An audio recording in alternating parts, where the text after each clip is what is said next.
下降。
魏夫人辛苦了。大王，请饮合卺酒。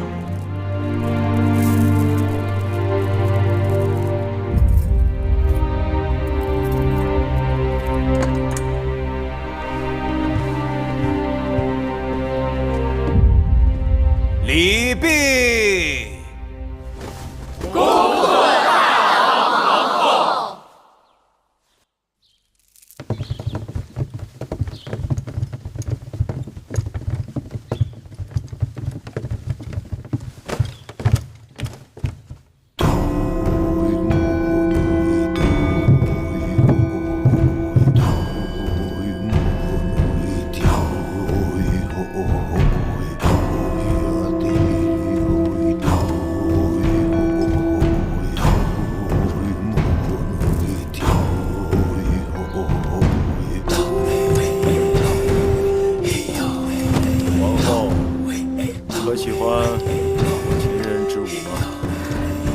果然西北之地多豪迈之风。古人说，舞蹈的舞和勇武的武乃为同源。我今日见了，相信了。大王，姐姐听说楚人也有歌舞。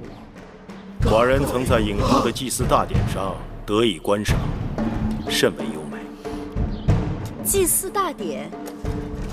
对了，楚人好巫，歌舞都是装神扮鬼。王后一看就是善舞之人，日后在大王身边，不知王后是扮神还是扮鬼呀？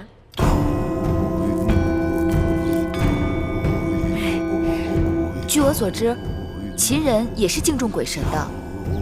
楚人好巫，招魂驱鬼，祈福攘灾，但怕就怕有一种巫，扮人扮鬼，非神非鬼，平时装的清白无辜，一不留神他就会出来兴风作浪。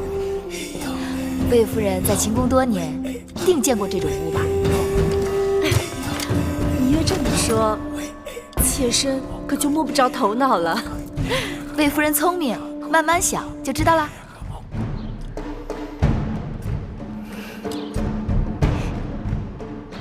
今日大王大婚，台下毛歌相向，台上唇枪舌剑，好不热闹啊！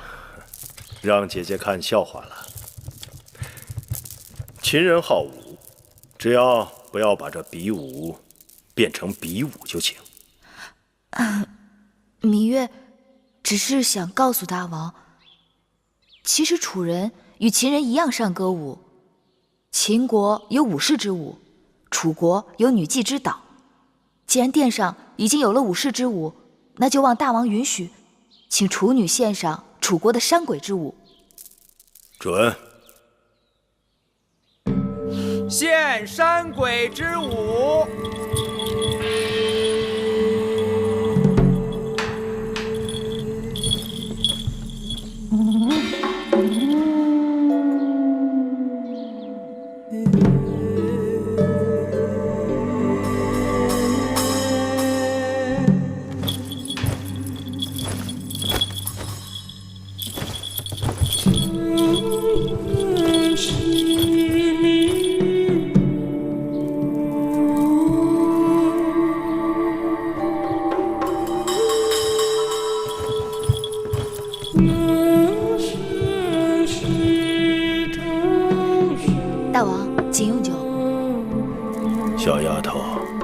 舌伶俐啊。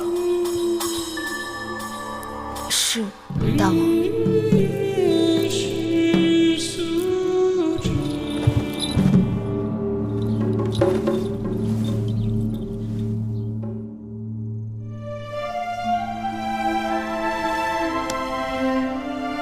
桃之夭夭，灼灼其华；之子于归，宜其室家。舒儿，从今日起，你不再是楚国公主，而是我秦国王后。大王，这是你在秦国的身份，好好珍重。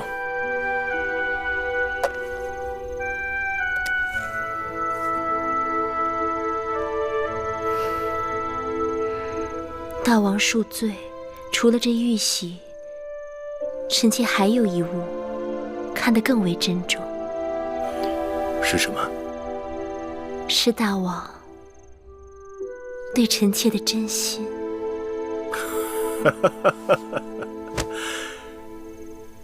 舒儿贤惠美貌，寡人对你一见倾心。只是不知舒儿何时何地对寡人有意啊？其实那日在东市，歹人行凶，大王拔刀相助，臣妾便把心交给了大王。既然如此，寡人定不负你。你新入宫，本该住交房殿，但那里自先王后去世，已久无人居住，需要整修，所以暂且在清凉殿住一阵子。此刻，寡人有几句话你要记住。你是楚国娇养的公主，嫁到我秦国，却比不得楚国奢华。你身为王后，要为秦国女子的表率，贤惠克己。你嫁到我秦国，便是秦国之人，要事事以秦国为重。你可能做到？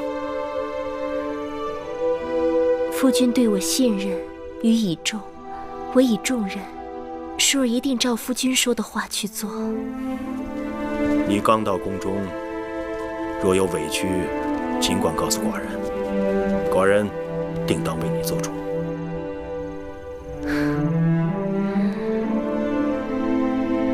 臣妾一来就掌管后宫，说不定会招人嫉恨。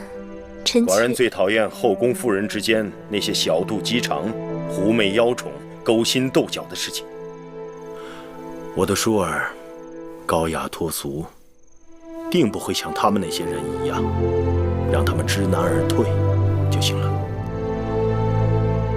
臣妾一定照着大王说的话去做。从今以后，寡人就将后宫交给你了。秦国立国数百年，我的王后必是一个贤惠的王后。寡人淡漠色相，秦国的后宫一直都很清静。如今列国纷争，你死我活，朝堂上的事已经让寡人非常劳心。望舒儿能给寡人一个和睦的后宫，舒儿可能做到。臣妾定不让大王受后宫纷扰。寡人就知道没有娶错王后。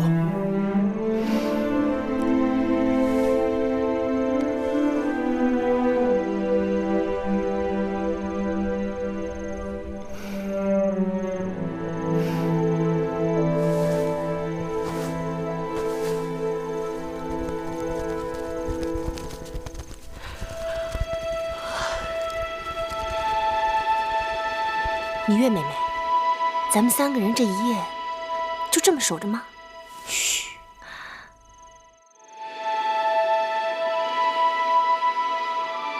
身为应女，头3日依礼法，都得这么在室外守着。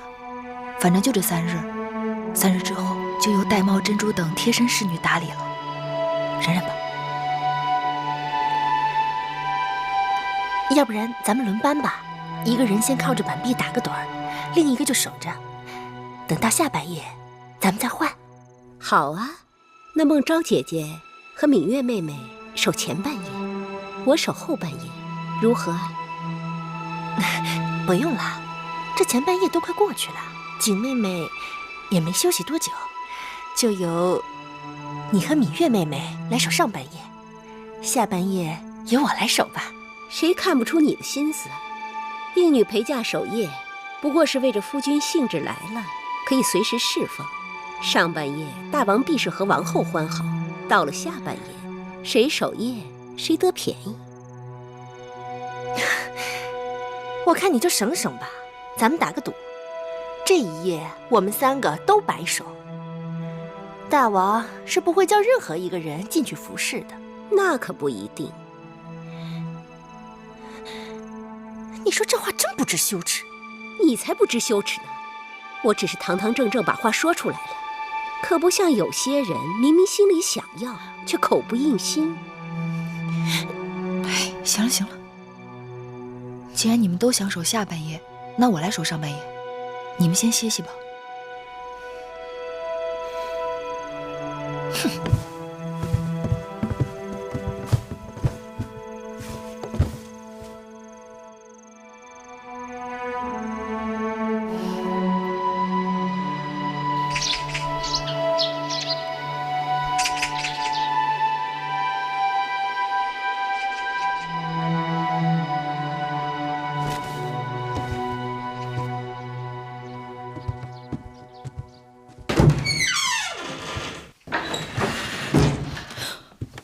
大王，大王您醒了。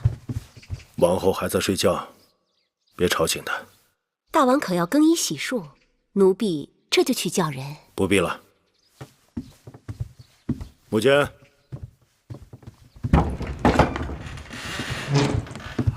大王，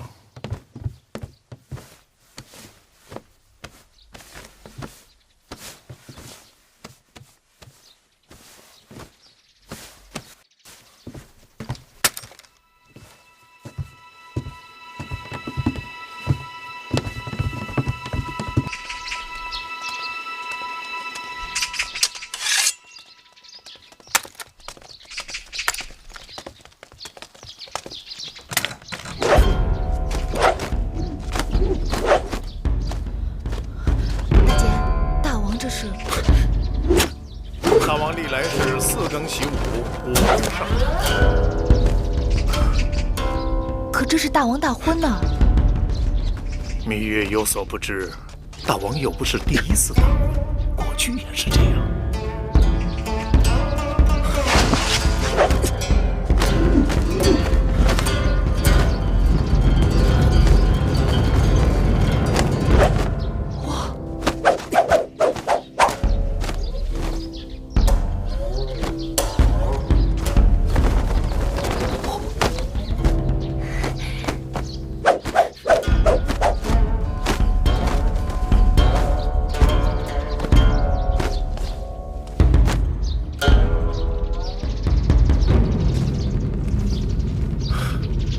母监，在。盾牌。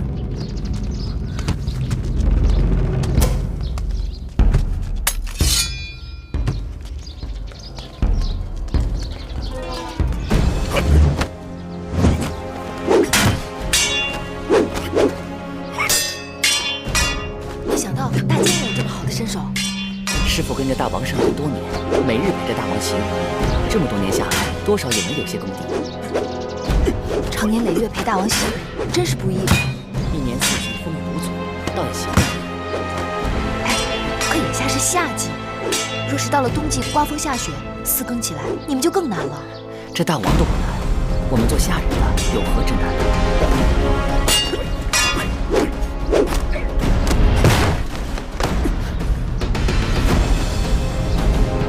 老奴僭越了，无妨，再来。是。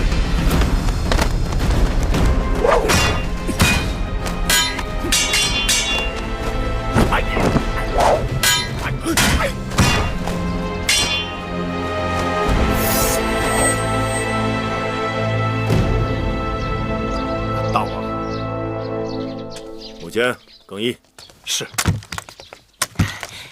大王的武艺真是炉火纯青，让臣妾大开眼界。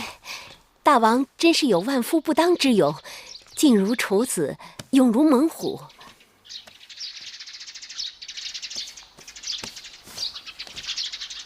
小丫头，王后还没醒，你该陪她多睡一会儿。是，大王。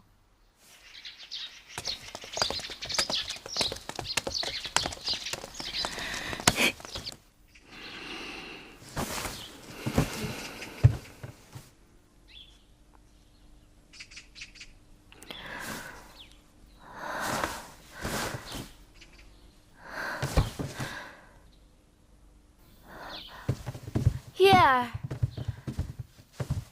姐姐，姐姐，你起来了。妹妹，大王呢？大王去哪儿了？大王4更起床练剑，此刻去洗漱更衣了。那妹妹怎么不叫醒我？大王体贴，说让你多睡一会儿。来到咸阳，嫁入秦宫，按理说我该心满意足，但我心里却更是七上八下的。昨日本想与大王说及武关有人下毒之事，但显然大王不喜后宫有人明争暗斗，只好忍了下来。姐姐别急，以后日子还长着呢。唉，算了，不睡了。即使大王体贴我，但身为王后，更该服侍大王才是。你们快帮我洗漱更衣吧。是。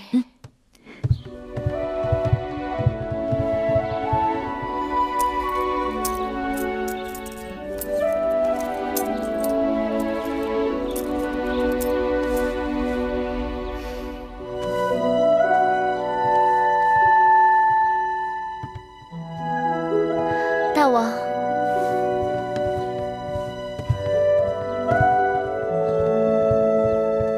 拜见大王，拜见大王，拜见大王。王后今日端庄秀美。大王，臣妾服侍大王用早膳。不必了，寡人还要去宣示殿处理政务。大婚3日不是免朝吗？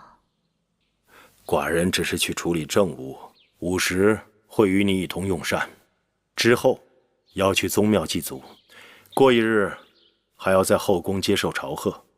永香令过会儿会向你禀示。是。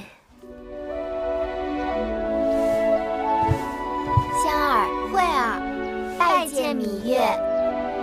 起来吧。谢芈月。这是葵姑，这是我弟弟魏冉。你们叫我小冉就行。从今以后，你们就跟着我们了，无论好坏都是我们的人。我不会苛求你们，但也请你们自重。秦宫有秦宫的规矩，一荣俱荣，一损俱损。不懂之处，问葵姑便是。是。下去吧。姐姐，我出去玩了。好，别跑远了。哦。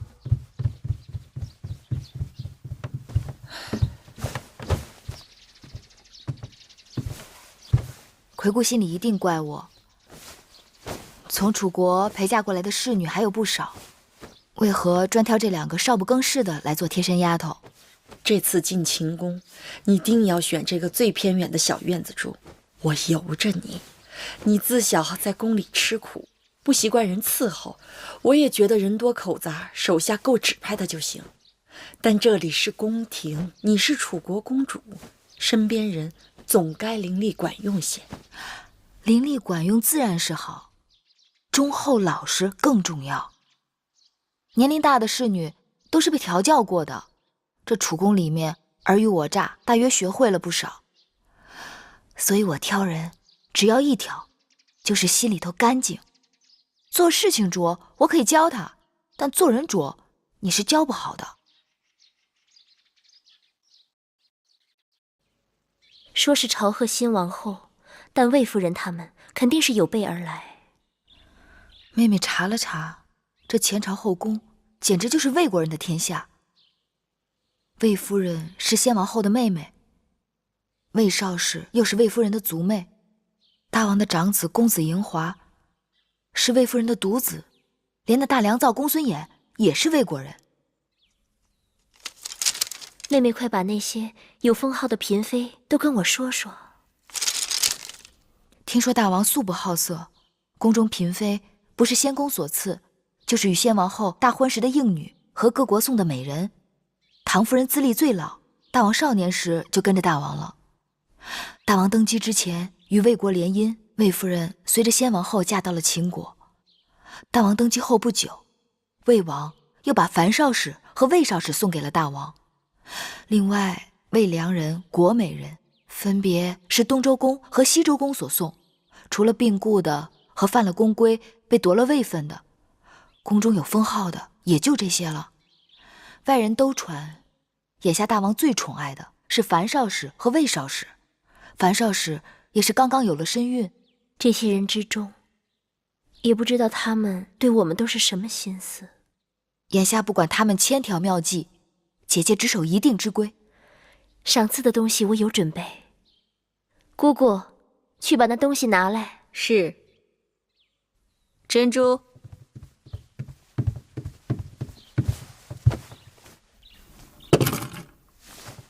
大鸡一对，手镯一对，簪钗一对，这些都是打算赏给魏夫人的。因为先王后去世后，魏夫人一直有掌管后宫之名，而且她的儿子嬴华又是大王的长子，所以赏赐之分也应当要重一些。这样不妥。眼下姐姐已经是秦国的新王后了，而魏夫人也已不再是主持后宫之人。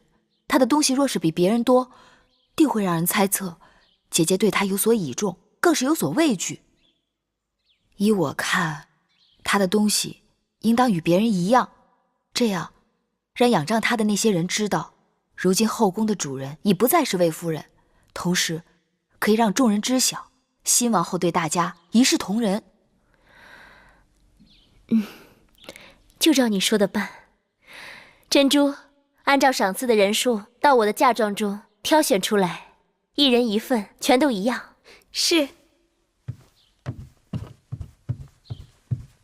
唉，大婚当日，魏夫人话里话外都颇为挑衅，算是公开与我为敌。但其他人，我心里无数。听说那个国美人艳冠后宫，当年入宫3日，就被大王封为了美人。宫中永远不缺美人，姐姐不必惧她，倒可以好好安慰她。至于那些相貌平平、头脑却不平平的人，姐姐倒是要好好留意。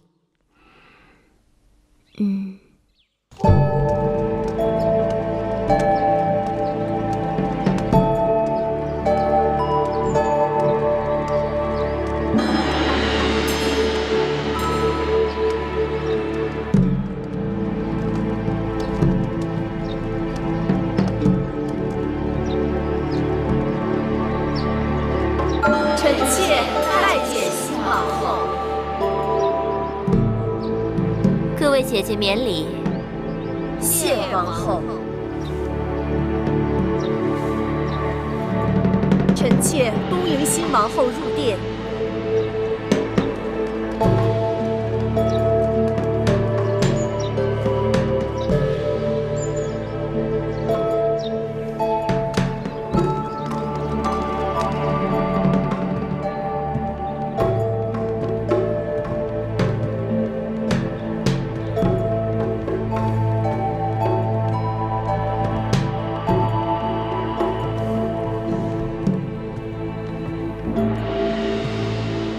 这交房殿雄宏巍峨，但这陈设未免过于简朴了。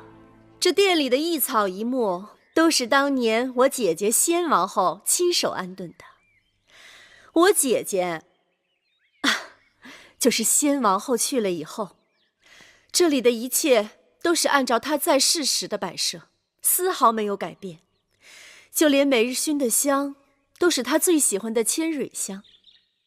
今日新王后在这儿，臣妾恍惚觉得我姐姐并没有离去。据说，当年我姐姐出入宫受朝拜，穿的也是同样的敌衣，站在同样的位置上。唉，真是物是人非，让人唏嘘不已呀。魏夫人定是糊涂了。今日本该魏夫人带领后宫众人朝拜新王后，但魏夫人好像打算带着众人祭祀你那过世的姐姐。哎呦，罪过罪过！芈月不提醒，臣妾还真是差点忘了自己的本分，竟说些不着边际的话了。这时辰是该臣妾率众姐妹拜见新王后了。那好，今日初见几位姐姐，不知该如何称呼。魏夫人昔日主持后宫，那就由你来引荐吧。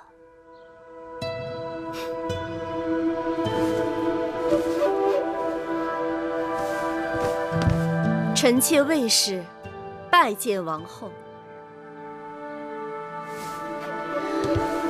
王后应该是知道的，我与先王后是一母同胞，大王恩赐，册封夫人，生公子华。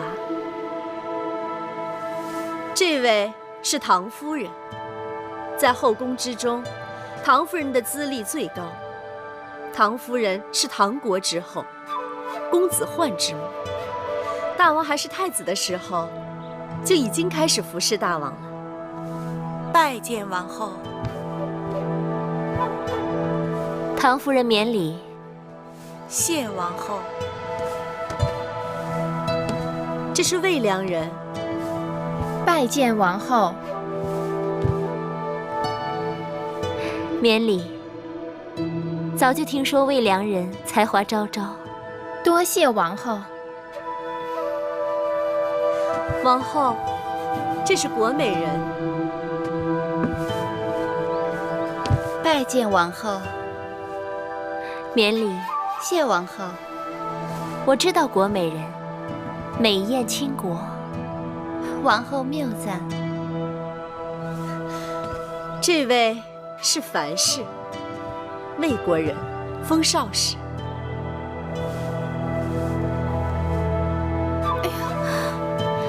樊少使，快免礼。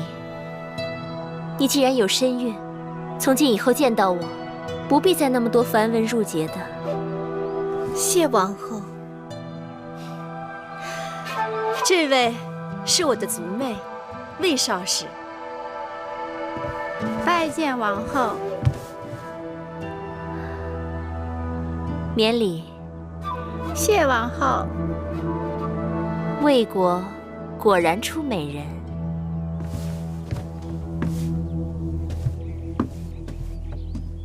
好了，这是我的几个妹妹，也来见过各位姐姐。这是芈月，是我同父的妹妹。王后的亲妹子才是人才出众呢，我们姐妹都领教过了。这是孟昭氏，是楚国令尹昭阳的亲侄女儿。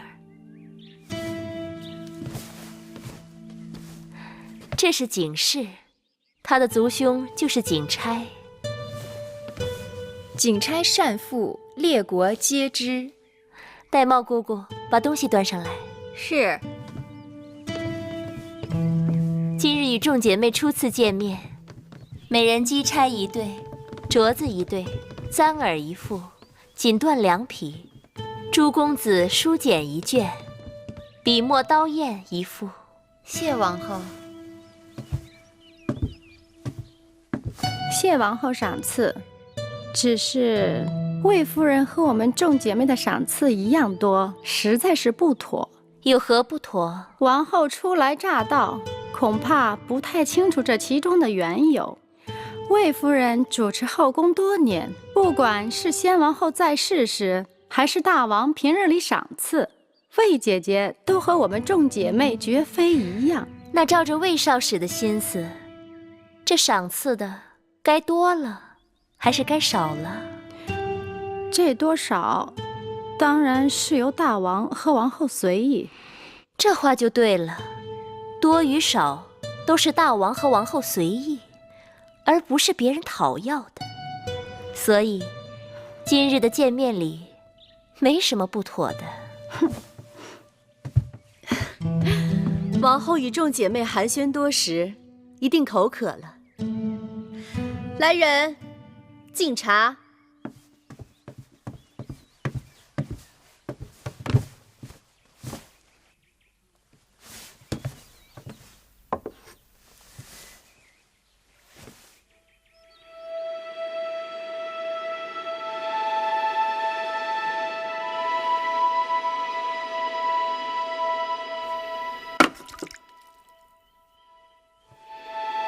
哟，王后怎么不喝呀？你看这茶，细秀如眉，状似兰花，色泽清脆鲜润，白毫满披。这可是茶中的极品，是大王赐给臣妾的好茶。王后不喜茶水过烫，何况好茶要配好茶具才妥当。芈月当心，这是先王后最喜欢的茶碗，就剩下这么一对了。哎呀，芈月，这可是先王后的遗物，芈月此举冒犯故人，大为不敬。既然是先王后的遗物，那你们应当好好收藏供奉才是。随意端上这茶碗给新王后敬茶，看来是你们不敬在先。先王后亲切和善，谦逊有礼，让我们众姐妹无论何时总忍不住睹物思人。又加之今日新王后接受后宫朝贺，姐妹们是希望新王后在后宫之中成为众人表率，恭谨谦和，不输给先王后。先王后左右逢源自然是好，但作为后宫楷模，新王后不但要待人一团和气，还要守正不阿，不然是非混淆，黑白不分，这后宫岂不乱套了？你这是指责先王后是非不分，黑白不辨了？我的意思是，行事个人有个人的气魄。你只是个应试陪嫁，无名无分，怎么如此这般放肆？芈月说的话就是我的意思。魏夫人是要与我论名分吗？臣妾不敢，臣妾只是觉得这是先王后留下的遗物，就这么损坏了，只怕得有个说法。既然是遗物，就不该拿出来随便乱用。所以说，还是魏夫人不够真爱。从今日起，这交房殿里里外外所有先王后的旧物，都送到先王后的2位卫士妹妹们房中去，让人摆放整齐，设炉焚香，以方便2位姐姐每日睹物思人。至于这空置下来的交房殿该如何布置，我另有打算。今日交房殿好热闹啊！拜见大王。大王，寡人知道今日你们姐妹相见，看起来你们都相处得很和睦。大王，各位姐妹都颇为热诚，让臣妾感动不已。如此，寡人就放心了。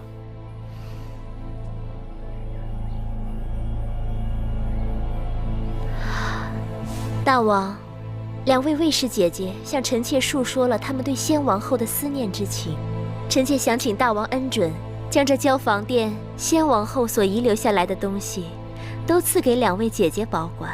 这交房殿久无人居，臣妾想重新整修布置一番，也让大王看个新鲜。你是寡人的王后，这些许小事，你自己做主便是。是，大王这么说，臣妾就安心了。妹妹真是令我刮目相看。今日若不是靠妹妹的才智，很难打下卫氏姐妹的气焰。其实她们并不惧怕我一个小小应试，能让她们低头的，还不是因为姐姐的位分。大王想要一个清静的后宫，我也并非妒忌之人，容不得大王与别的女人亲近。我只是厌恶那些想要算计我的人罢了。倘若卫氏姐妹真能看在我的位分上夹起尾巴做人，我也会放他们一马的。只怕难遂姐姐心愿，他们想要的永远比姐姐能给的多。妹妹看到魏夫人脸色了没有？白了又青的。魏夫人在后宫经营这么多年，今日大约也是轻视了姐姐，才会措手不及。以后日子还长着呢。我一想到交房殿大小物件都要搬到魏夫人和魏少使的殿中去，我就忍不住想笑。永香令给我列了个清单，大小物件有上百件呢，车子运过去得好大一堆。魏夫人和她的祖妹妹，面对他们谦逊有礼的先王后，大约要好好哭一场才是。姐姐的法子果真有用。我打算过几日再去他们房中查一查，假若少一件东西都不依他们若敢不把那些废物当宝贝供起来，我定要治他们一个大不敬之罪。只是光出一口恶气还不够，还需要细心找出他们陷害姐姐的证据，才能向大王出手，铲除祸根，不留后患。妹妹，姐姐还有一个心思。环顾着秦宫，色彩沉闷，布置单调，说好听了是朴实无华，说不好听是熬青守淡。姐姐想，也让这秦宫缤纷绚丽，有一点新气象。对，那姐姐不妨把楚国带来的丝绸锦缎给各宫的嫔妃们送些过去，再让宫里的缝纫绣娘给他们和他们的应试，以及他们身边的宫女们多做些新装。另外，既然姐姐要重新修整交房殿，那不如里里外外都按照姐姐喜好的楚风来陈设，让人耳目一新，有另一番天地。别提了，这里简直就是魏夫人的天下。你看各宫嫔妃在魏夫人面前低眉顺眼，曲意奉承的样子。魏夫人也是依仗先王后的威风欺负人惯了，她的势力虽盘根错节，但也并非牢不可破。宫中的嫔妃都是来自诸国，各有各的厉害，各有各的心思。看模样，唐夫人应当是个老实人，魏良人虽眉眼精明，但言语却谨慎小心。姐姐，何不借着这些锦缎丝绸，与他们多走动走动？妹妹说的有道理。王后，大王他一会儿就要来了。知道了。姐姐，那妹妹先走了。妹妹，我还有事要问你。你真的不愿意服侍大王？姐姐一定知道，庄子曾经说过一个故事。楚国有一只神龟，已死3000年。楚王以锦缎竹匣藏神龟于庙堂之上。你说对于这只神龟来讲，它是宁愿死后留下骨头让人珍藏，还是宁愿快乐地活在烂泥里？妹妹胸无大志，只想做一只泥土中的乌龟。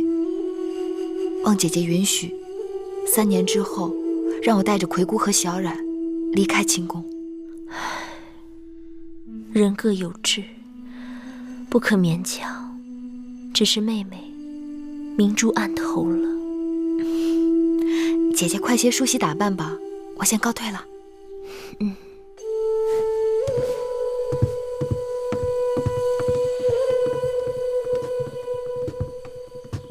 王后，今日的情形，奴婢在一旁都看见了。王后的确是赢了一局，可那个芈月的风头，简直盖过了王后。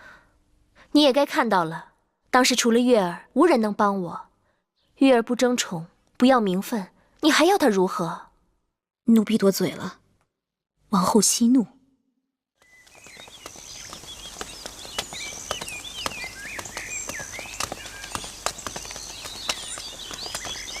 拜见大王。芈月，你这是往哪里去？王后允许臣妾住在会院，臣妾这是回房去。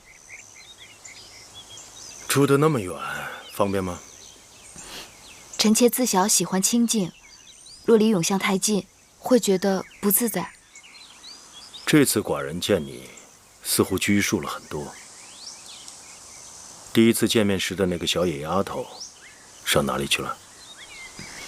臣妾长大了，再也不能像从前那样年幼无知了。这与寡人上次见你，似乎没隔多久啊。有时候人长大，只是一瞬间的事情。你既然是王后的陪嫁，并已入寝宫，衣着何苦这样简朴？那日献武少司命，你的穿着可谓光彩照人。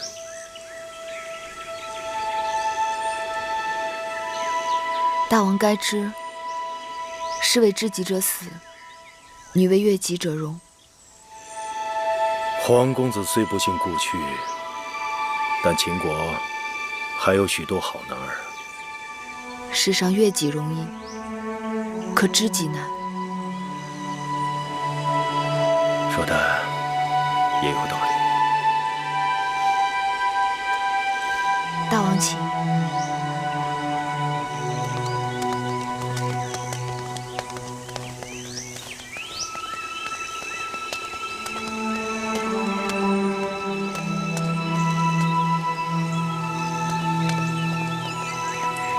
大王对芈月有兴趣？不是你想的那种兴趣，老东西。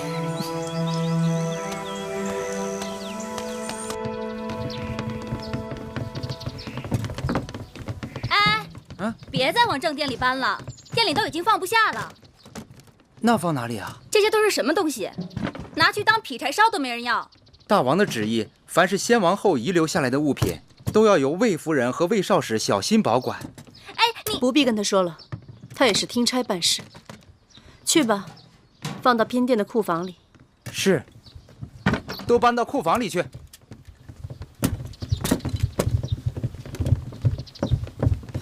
姐姐，我那儿也一样，送了一大堆没用的废物，都堵在门口，连人都快进不去了。姐姐，他们真是欺人太甚了。是我们自己小觑了对手，作茧自缚。姐姐，那眼下咱们该怎么办呀？我让你叫的各宫嫔妃呢？我都叫了，他们一会儿就过来。哎呀，这都什么呀？你们看，你们看看，那几个处女真是太无礼了。姐妹们，我们可不能就这么忍气吞声的过去了。真是的，哎，我倒也罢了，谁叫我过去主持后宫呢？新王后不拿我立威，拿谁立威呀？倒是各位姐妹们，好心与王后亲近，却平白叫人羞辱了一场。可不是嘛，还不仅仅是王后，就连一个没名没分的应女，竟然都骑在我们头上，简直是无法无天。别的不说，我对各位姐妹可从来都是一视同仁的。这2日大家都看到了，往后这后宫之中，只怕处女当道，我们姐妹连站的地方都没有了。夫人说的有理，怎么能任他们这样欺辱我们？要让他知道，谁才是后宫之主。就是。唐姐姐，魏妹妹，樊少使，你们怎么不说话呀？我能说什么？她是王后，后宫只能她说了算。咱们认命吧。凭什么认命？不认命又怎么样？樊少使，你说该如何？夫人说了这么久，我还是没有明白夫人为何生气。近日也不知是怎么了，身子乏得很，觉好像总有睡不够似的。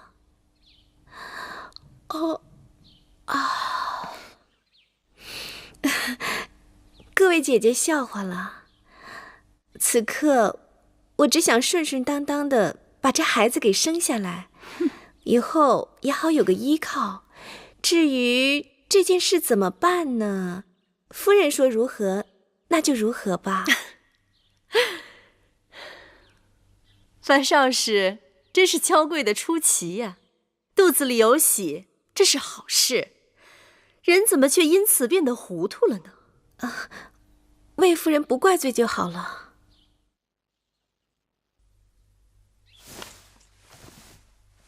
其实方才各位姐妹言重了，王后初来宫中，就算有什么不到的地方，我们也应当多提点着，才不负大王对我等姐妹的期望。哼，提点，明明是我们吃了亏，难道还要帮他？帮他也是帮自己，至于帮不帮，如何帮，还要看姐妹们各自的心思。哼，那照魏良人你的意思是要我们忍了，日后在这宫中，那我们岂不是要任人宰割了吗？刚才国美人和唐夫人也提到后宫谁做主，依我看，后宫是大王的后宫，自然只有大王做主。魏妹妹的意思是，姐姐想想，我说的话到底对还是不对？魏妹妹的话言之有理。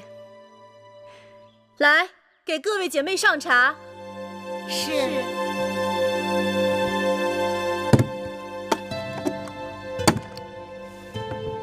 大监，这是我的一点心意。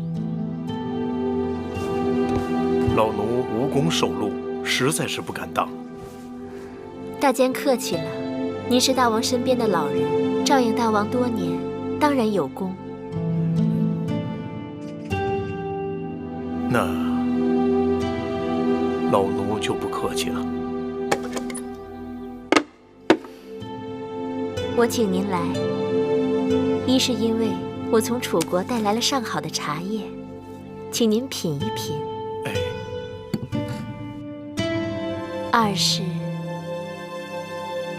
二是心中有些疑问，还望大监指点迷津。王后但说无妨。宫中都说唐夫人是服侍大王最久的，先王后在世也就罢了，先王后不在了，她既有儿子，位分又高，为何这后宫当中全都由着魏夫人一人说了算？其实这并不奇怪，唐夫人当日就不曾受宠过。大王做太子时，后宫素来只倚重一人。是谁啊？是大王长姐嬴夫人。大婚那日，王后理应见过。因大王母后过世很早，长姐待她如母，姐弟情深。后来嬴夫人出嫁到了魏国，为魏太子妃。那年马陵之战，魏国被齐国重创，我大秦趁势出击，夺得了魏国河西的大片土地。那时战事的主要消息都是由嬴夫人传递回母国的。后来事情泄露，魏太子，也就是当今的魏王大怒，将嬴夫人休婚，并将她驱逐回了秦国。那再后来呢？嬴夫人就再也未嫁。她自己虽然未曾生育，却为大王抚养了大公主，并替大王掌管了后宫的一些事务。大王极其敬重她，就连先王后在世时都让她3分。先王后过世前，嬴夫人的身子就不似过去了。先王后过世后，因魏夫人是先王后的亲妹子，又有些长世之才，于是就名正言顺地掌管起后宫的事务。嬴夫人为此就搬到了大王赐给她的北郊行宫去住了。依大监看，我是否该抽时间去探望她？嬴夫人喜清静，不去也罢。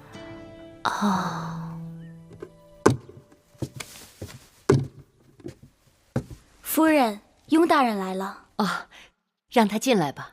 是。你下去吧。是。雍瑞拜见夫人。雍瑞，你来得正好，快过来吧。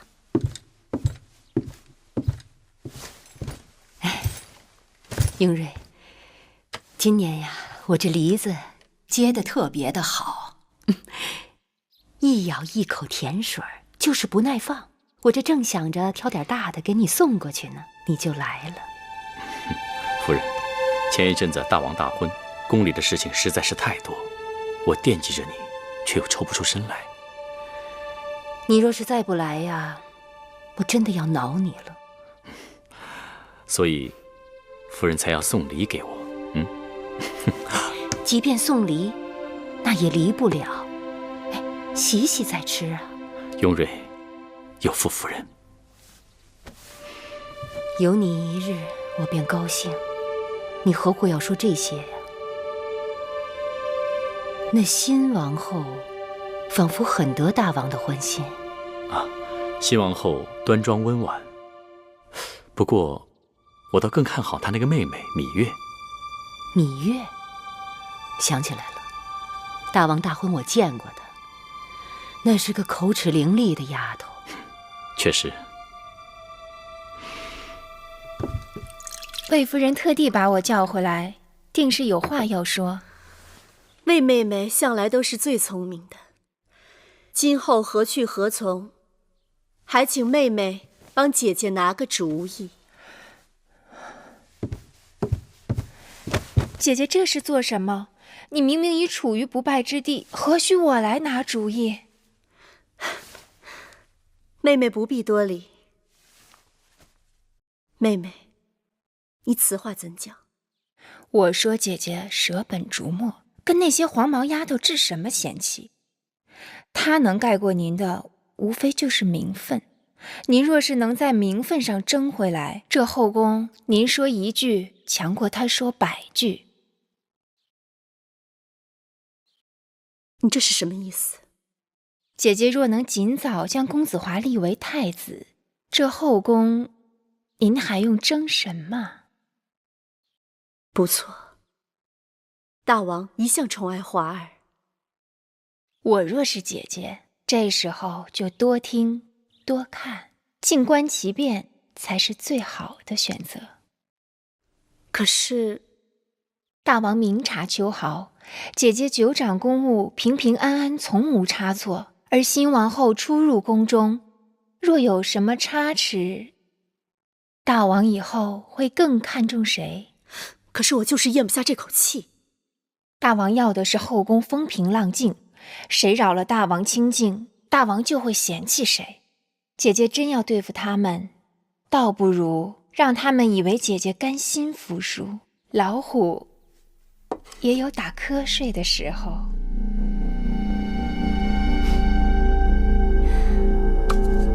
魏良人不愧是出身魏国，当真是有鬼谷子之才，得纵横心术啊！我这也是班门弄斧，大主意还要姐姐自己拿。夫人，彩绿，有话直说。夫人从来都对后宫的纠纷躲避三舍，今日为何要给魏夫人出主意？我们的母国在诸国当中最弱小，不仅要依附魏国，还要看其他强国的脸色行事。我在宫中同出一辙，既不能得罪魏夫人，还要看其他嫔妃的脸色。母国国君盼我能在大王面前说上话，父亲母亲盼我能在后宫左右逢源，真是难呐。可给魏夫人出主意，就会得罪了新王后啊。魏夫人向我讨主意，我怎能不敷衍她？新王后是不是得罪得起，还要看。再说，我给魏夫人出的主意也算不上任何主意，不是吗？是。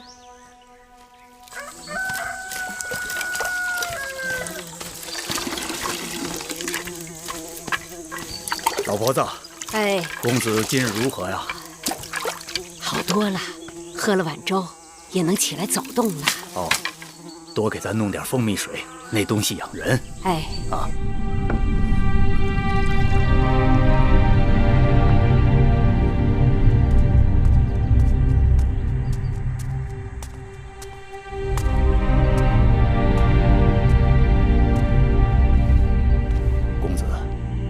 你身体还未痊愈，应当躺着，喝碗蜂蜜水吧。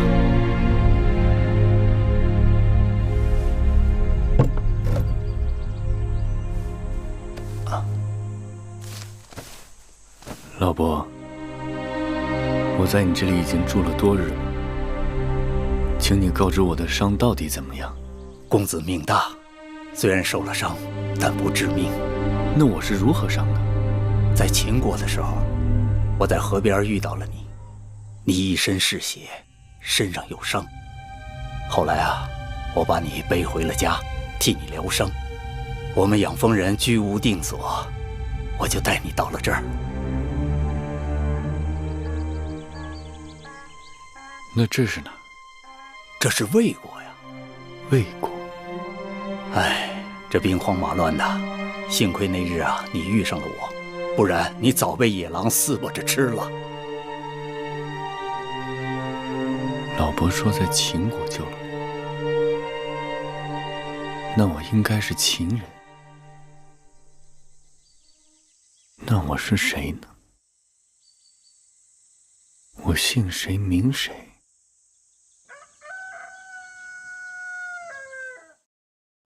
夫人，这是夫人的父母亲让小人转交给夫人的信和礼物。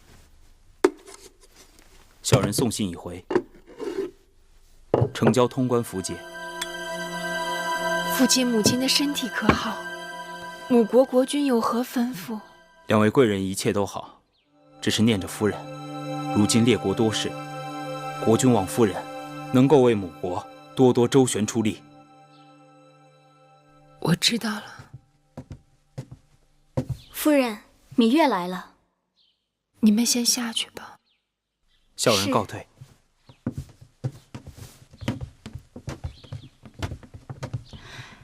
魏良人，芈月，这是王后精心挑选了一些楚国上等的绸缎，给姐姐送来做衣裳，也是想让姐妹们给宫中添些颜色。王后真是有心了。芈月，快坐。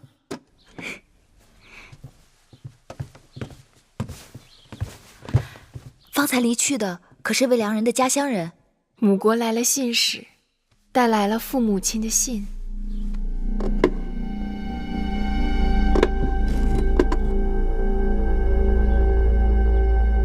芈月，芈月，你怎么了？魏良人，这是什么？不认得这个？秦国城池关隘把守极严，如果有车船经过关隘，没有这种铜符节，都需要经过检验。若是有货物携带，还要纳征。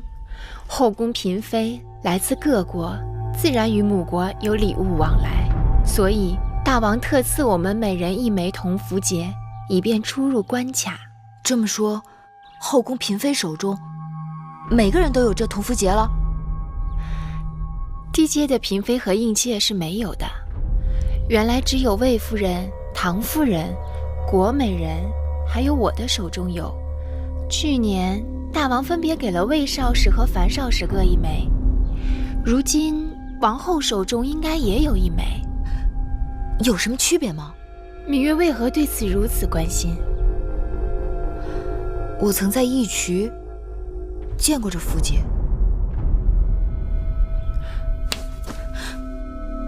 魏良人可愿教我，如何才能分辨出每个人手中铜符节之区别？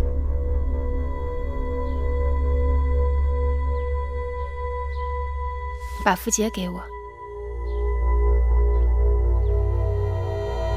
你不给我，我如何教你啊？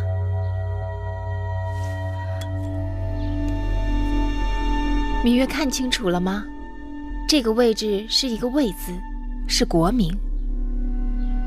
芈月，可记得你当初看到的铜符节这个位置上是一个什么字？我记不清了。芈月啊，这种事情你还是不要纠缠进去的好。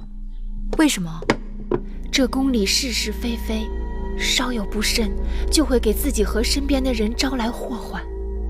所以在这宫里久了，有许多事不能说也不能做，装聋作哑才能明哲保身。我明白魏良人的意思，我一向做事恩怨分明，绝不会牵连他人。看来你还是不明白我的意思。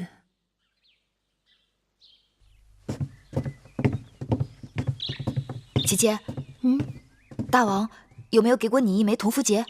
是，大王曾告诉我说，宫中位分较高的嫔妃们都有这样一个通关的铜符节。拿来给我看看。姑姑，去拿来。是。妹妹怎么想起这符节了？因为这符节就是宫里人和义渠人勾结的证据。有了这枚符节，追查那义渠人背后的主使就有眉目了。真的？妹妹快看看，是不是这个？没错，就是他。当日我被义渠人劫到义渠草原，在义渠人手里，我见过这东西，一模一样。啊，有了证据就好了，你我可以直接去找大王陈情了。是。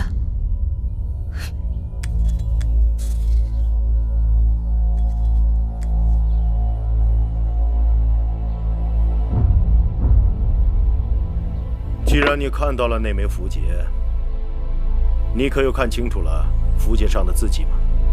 我当时没留意，若是知道这东西这么要紧，我一定想法子记个真切。大王，您要替臣妾做主啊！好了，寡人知道了，你们下去吧。是。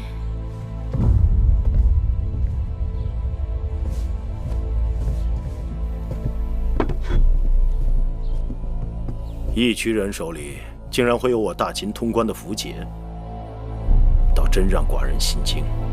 大秦的符节绝不会在普通人手里，要么是重臣，要么是后宫嫔妃。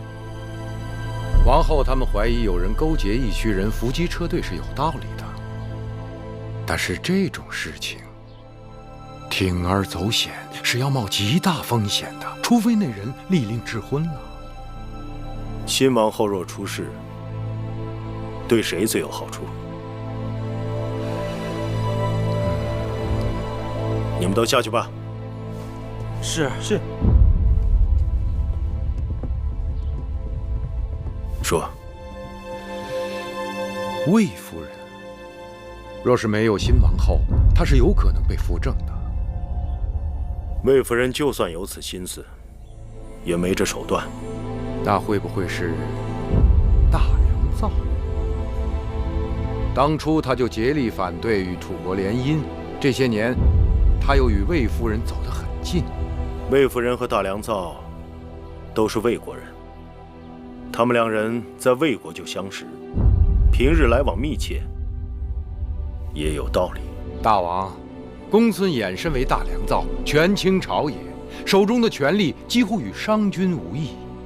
当日先公封商君为大良造，将国政尽付商君，为的是支持商君变法。而公孙衍对国家的作用却远不及商君。虽然他也战功赫赫，但臣以为他身居大良造高位，倘若不能警惕自守，却勾连母国，甚至将手插进后宫之中，那这件事情就不得不防啊。楚离子，寡人明白你的心思，但公孙衍才华盖世，功勋累累，朝中军国大事，均离不开公孙衍。寡人相信他对大秦的忠心。那这个案子，大王打算如何处置？先不要声张，等等再说吧。是。你们都找仔细了，打开箱子，仔细找找。是夫人。放到哪儿了？到底放到哪儿了？哎呀，这个如何是好？哎呀，这到底放在哪儿了？你到底放在哪儿了？啊？哎呀，在哪儿呢？哎呀，夫人，找到了，找到了。吓死我了！这个可千万放好了，切不可丢了。什么东西不可丢啦？姐姐，是你啊，吓我一跳。妹妹，你听没听说过有关符节的事情？怕什么？你的符节不在这儿吗？哎呀，亏得找着了。你说我到底带哪只啊？姐姐来的正好，快请坐。你快帮我看看，哪支钗更配我的新衣裳啊？妹妹生的国色天香，配什么都好看。总是这么说，听得我耳朵都起茧子了。哎，这是上次你母国送来的礼物吧？是啊，还是上次重阳我给父母亲送礼，母亲专门派人从母国送来的。妹妹真是孝顺，定是常送节礼回去吧？你不说我差点忘了，父亲的50岁寿辰快要到了，我得准备礼物让他们送过去。妹妹的同福节还在吗？自然还在。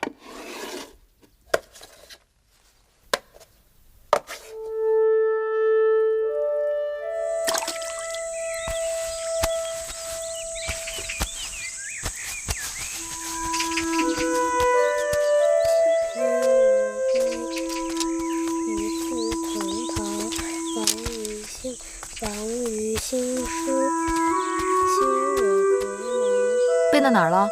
岂曰无衣，与子同袍。王于兴师，修我戈矛，与子同酬。好玩。回去背书去。我不，我和姐姐一起玩玩。我不是在玩泥巴，我是在做重要的事情。哦，你做的是什么？那么重要？我做的是符节。做符节有什么用啊？做符节是为了找人，找我们的敌人。我们的敌人在哪？在这宫里，藏在看不见的地方。小冉帮姐姐找，好不好？好啊。不过姐姐先要考考你的功课。首先你要明白你刚刚背过的《无衣篇》的旨趣。这首诗讲的是什么？说的是秦人征战，兴王师，修戈矛，在战场上与战友们分享同一件衣裳，他们同心协力，一致对敌。请问魁姑在吗？你找他何事？我来找他借个绣样。哦，他在屋里呢。我也来弄一个。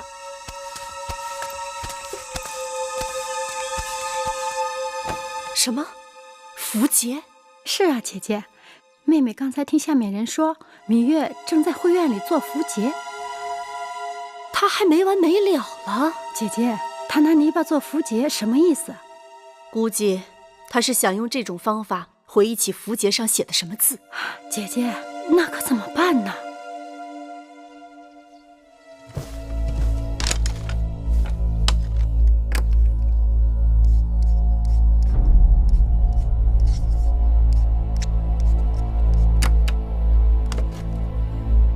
采凡，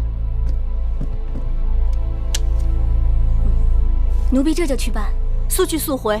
是。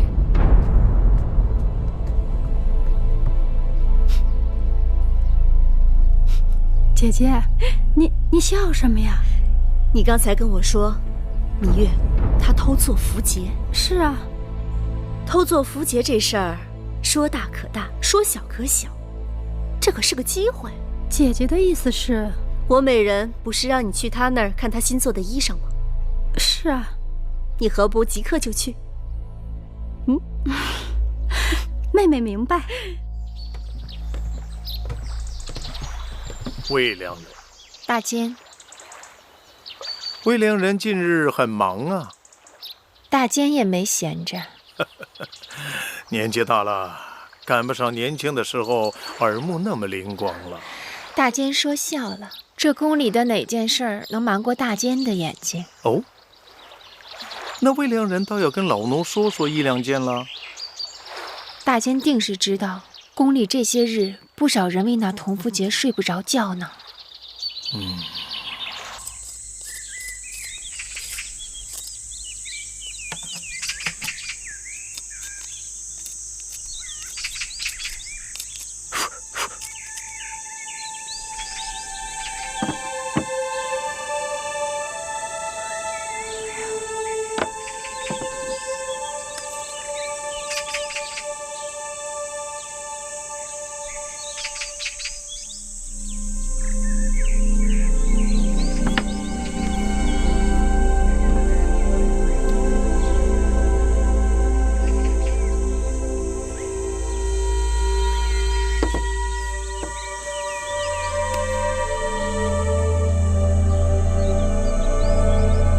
过关的符节，拿给他们看。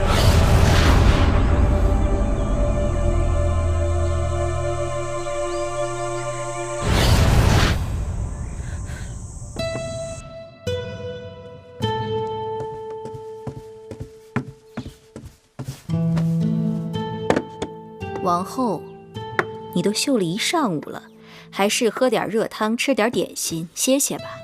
这件玄缎是大王在上元节祭祀时要穿的，我得赶着做出来。这些事情交给缝人绣娘来做就行了，王后何必把自己弄得如此辛苦？这是我给她做的第一件衣裳，从头到尾我都要亲手做。你说，她穿上这件衣裳，会不会记得我的心意？那是当然。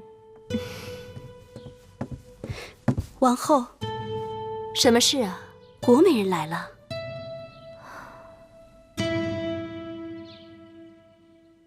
请她进来吧。是。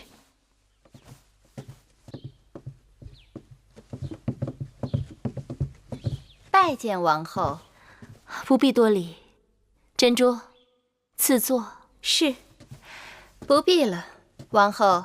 臣妾来这儿不是为了闲坐，而是为了帮助王后追查要案，整顿后宫纲纪的。哦，国美人请说。王后虽然刚刚开始主持后宫事务，但是宫中的规矩大约也是知晓。王后请看，这是何物？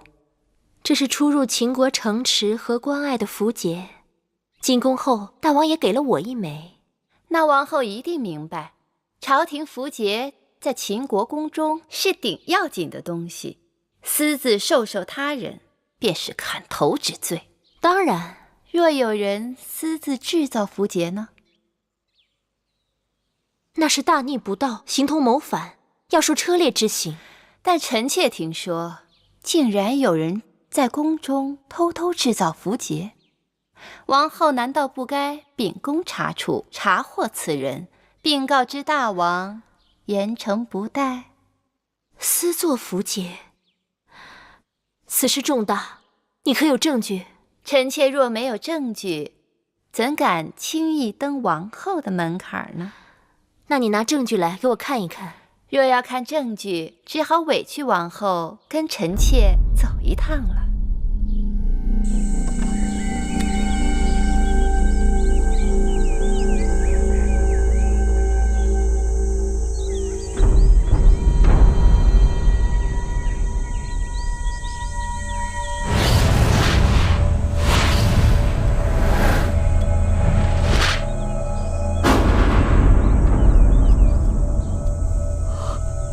果然是他。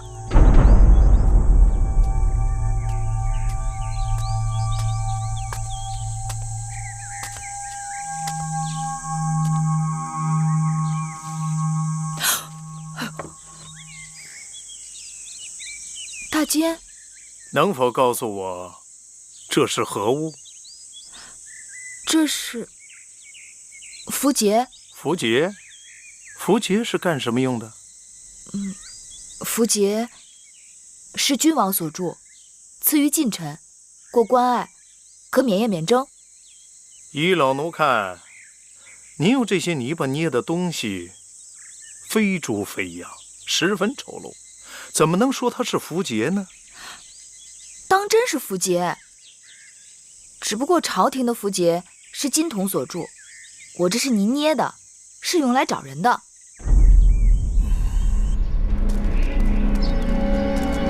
王后就到了。国美人，你说带我去找私自制造符节的人，怎么把我领到这么偏的地方来了？王后不要着急，私作符节之人是跑不掉的。做的一点都不像，怎么拿他去找人呢？我也是无计可施，想试试，还真有用。什么用都没有，此法子不易想，更不易试。怎么还没到啊？到了，就在前面。大姐，我芈月，老奴这眼色也不好，你捏的这只东西，你看都掉到水里去了。姑娘就应该绣绣花、绣绣草了，这些捏泥巴都是男孩干的事。王后，国美人，国美人，免礼。怎么大坚也在？正巧路过，进来看看。没想到王后也来了。姐姐，你有何事叫我一声就是了，何必要跑这么远到我这来？王后有了，人赃俱在。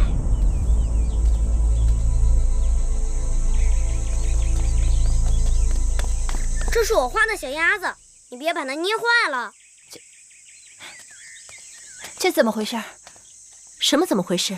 臣妾的确听说芈月违反秦法，私作符节，这可是杀头之罪。把你手上的东西给我看。这就是你说的证据。这个就是芈月私自制造的符节。臣妾确实得到消息，说这小院里藏有芈月谋反的证据。如果宫里真有这种事儿，那还真得好好查查了。王后，请国美人将这慧院里里外外仔细搜上一搜，不然芈月就此担下洗不清的恶名，国美人也就白来了一趟，显不出她的一片忠心了。国美人，你是搜还是不搜？王后恕罪，此事臣妾大约是听作耳了。哼，几个孩童玩的这些黄泥坯子，竟被你说成是杀头之罪。国美人，你是当我愚钝吗？臣妾道听途说，实在是错了，王后息怒。捕风捉影，无事生非。若任你这样肆意诬陷好人，这后宫岂不大乱？我罚你禁足1个月，面壁思过，并将此事禀报大王。方才都急死我了，我没想到他把我带到你这儿来了。是我疏忽，差点就给姐姐惹来了祸端。你真的做了泥符节？太危险了。我一直想不起那符节上的字迹，又不见大王追查符节的动静，我一时心急，想用黄泥依着记忆把那符节做出来。看来真的有人在暗中窥探，你太大意了。怪我报仇心切，急于求成。还好，幸亏妹妹应付得滴水不漏。不知是我的运气，还是有人诚心想要帮我。什么意思？这符节之事，应当让大王知晓。你要不提，我还真没想到。可是大王他能信吗？这事情的头尾都能连上，该算是有凭有据了吧？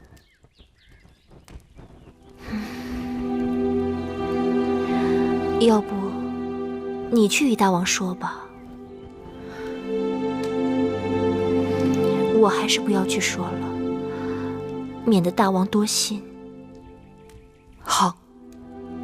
国美人被禁足了，听说大王还专门派人去训斥了他。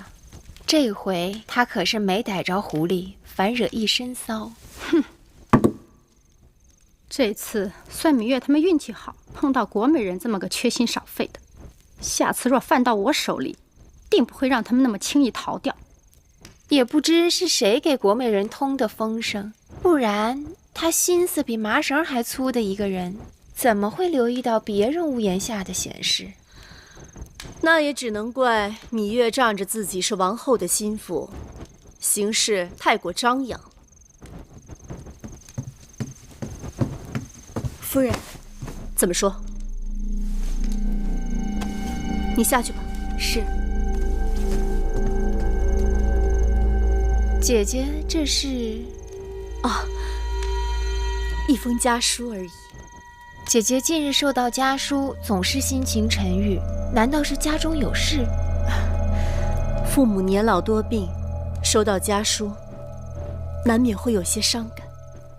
女子远嫁，从夫从子，纵使有故国之思，也要放到后边啦。姐姐认为我说的可对？啊？啊，对，妹妹说的是啊。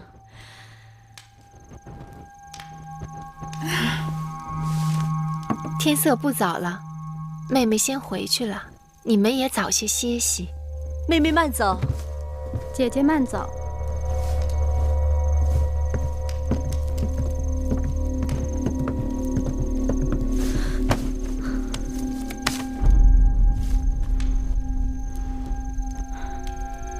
姐姐，信上说些什么？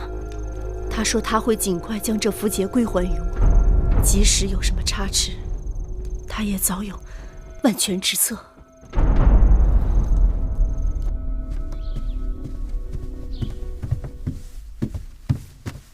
大王，芈月求见。不见。是。等等，让他进来。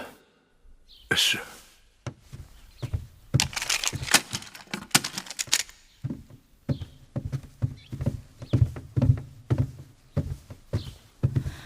拜见大王。你来做什么？芈月想起一件要紧的事情。何事？芈月终于想起那义渠王手中符节上的字迹了。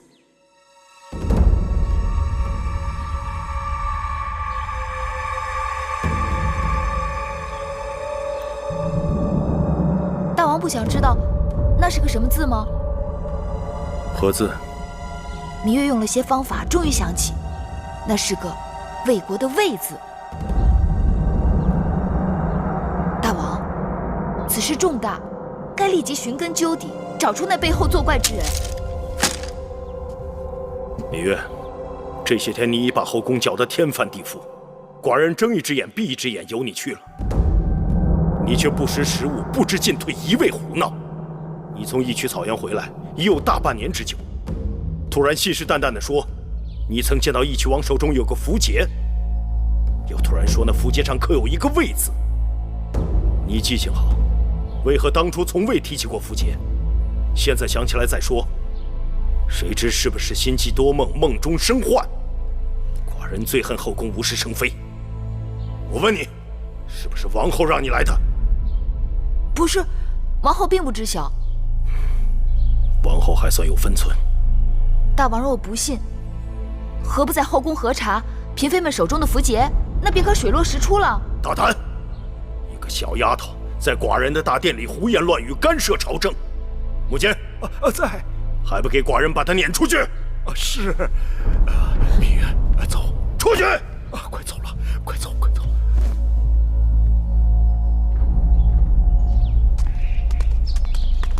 大王为何不信我说的话？大王不信，自有大王的道理。难道大监也不信我说的话？老奴信不信，并不重要。那你昨日为何要帮我？老奴何曾帮过你啊？大监，回去吧。小时老奴听人讲，说这天会塌下来，吓得老奴是日日都在望着天。直到今日，老奴才知道这天塌不下来。你自己也别跟自己过意不去了，回吧。啊！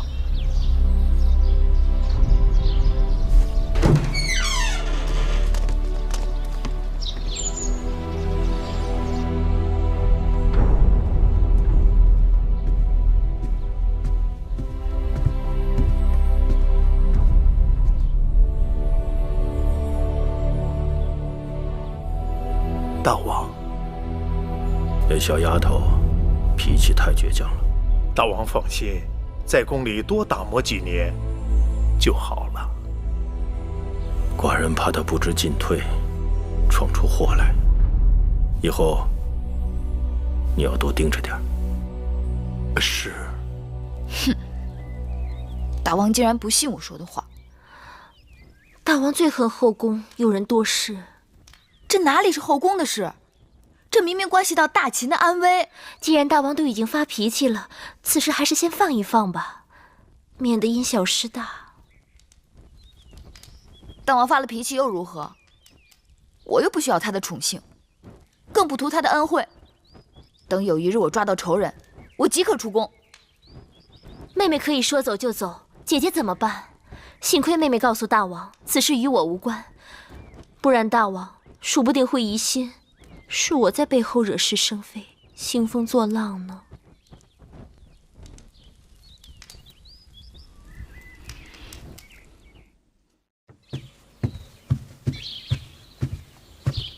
大王，王后来了。哼，难道王后跟那个小丫头一样，不知深浅？让她进来。是。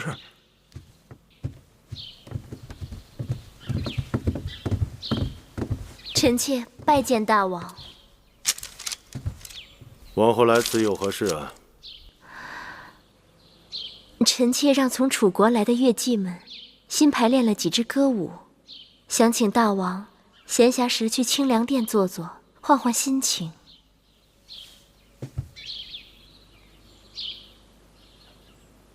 好，寡人今晚有空，晚膳后去吧。是。这几日，那芈月在做什么？芈月这几日忙得很。其实这些曲子也是芈月帮臣妾选的，她在这上面费了不少心血呢。这就对了，女人嘛，习习歌舞，做做女工，其他的事情少操心才好。臣妾记在心上了。